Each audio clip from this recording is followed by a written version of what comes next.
আমাদের বর্তমান সরকারের সবচেয়ে বড় অ্যাচিভমেন্ট হলো তাদের ফ্যামিলি কার্ড নিয়ে কার্যক্রম শুরু করা।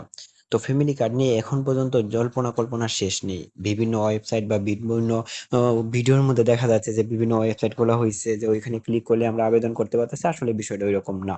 যেহেতু আমরা গুগলে যদি সার্চ করি ফ্যামিলি কার্ড রেজিস্ট্রেশন, তাহলে ফ্যামিলি কার্ড যদি রেজিস্ট্রেশন করি তাহলে ওইরকম ভাবে বিভিন্ন ওয়েবসাইট আমাদের সামনে দেখা যায়। তো এর মধ্যে আমরা আসলে এই কোনটা ফেক আর কোনটা রিয়েল কিভাবে বুঝবো? তো ফার্স্টেই দেখেন যে একটা ওয়েবসাইটে বাংলাদেশের লোগো দেখা যায়। তো তার পাশে লেখা আছে family card.gov.bd। যে ওয়েবসাইটে লাস্টে gov.bd থাকে ওই ওয়েবসাইটে আমাদের বাংলাদেশ সরকারের নিজস্ব হয়ে থাকে। আর নিচে আমাদের সেম সেম আরেকটি ওয়েবসাইট এভাবে লক্ষ্য করা যাচ্ছে, তো এখানে লেখা শুধু family card bnb.com।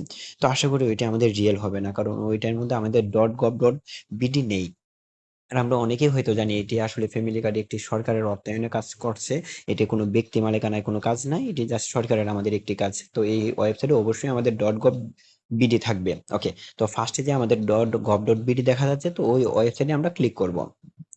তো ক্লিক করার সাথে সাথে দেখা যাচ্ছে আমাদের মাননীয় প্রধানমন্ত্রীর ছবি দেখা যাচ্ছে, তার পাশাপাশি কিছু ফ্যামিলি কার্ড সম্পর্কে কিছু একটা নথিভুক্ত করা হয়েছে, যে কে কে কার্ড পাবে বা কিভাবে কার্যক্রম শুরু হবে। ওইরকম কিছু একটা হেডলাইন লেখা আছে এখানে, পড়লে বুঝতে পারবেন। ওকে, এখন যদি আমরা একটু নিচে আসি, নিচে স্ক্রল করলে দেখতে পারবো যে অবশ্যই মানে আমি ফ্যামিলি কার্ড কিভাবে বাস্তবায়ন করা হবে, বাংলাদেশ সামাজিক নিরাপত্তা ইতিহাস ও যুগান্তকারী মাইল ফলক, বিভিন্ন রকমের লেখা দেওয়া থাকবে আমাদের ওই ওই ওয়েবসাইটে। ওকে, এখন মিশন ভিশন সব অপশনগুলো আমাদের এখানে পাওয়া যাচ্ছে, বাট একটু খেয়াল করলে দেখবেন এখন পর্যন্ত অনলাইন অ্যাপ্লিকেশন বা অ্যাপ্লাই নাও বা রেজিস্ট্রেশন নাও ওইরকম নামে কোনো বাটন ক্রিয়েট হয় নাই। তো এখানে আমাদের হোমের পাশে দেখা যাচ্ছে যে থ্রি লাইন একটা দেওয়া আছে, জাস্ট এখানে আমরা একটা ক্লিক করব। তো ক্লিক করলে দেখা যাচ্ছে এখানে লেখা আছে ভীষণ মিশন ও ভীষণ ফ্যামিলি কার্ডের ফিচার সমূহ, সেবা গ্রহীতার বাছাই পদ্ধতি বা আর্থ উন্নয়নে ফ্যামিলি কার্ডের গুরুত্ব, এসডিজি লক্ষ্য পূরণে ফ্যামিলি কার্ডের গুরুত্ব, ফ্যামিলি কার্ডের গাইডলাইন। তো এতটুকু অংশ পরে আমরা বুঝতে পারলাম যে এখন পর্যন্ত ফ্যামিলি কার্ড বা অনলাইনে অ্যাপ্লাই নাও বাটনটি এখনো অ্যাড করেনি। আশা করি যদি অ্যাড করে তাহলে এই ওয়েবসাইটে সামহাও কোনো না কোনো একটা অংশে আমাদের যুক্ত হবে।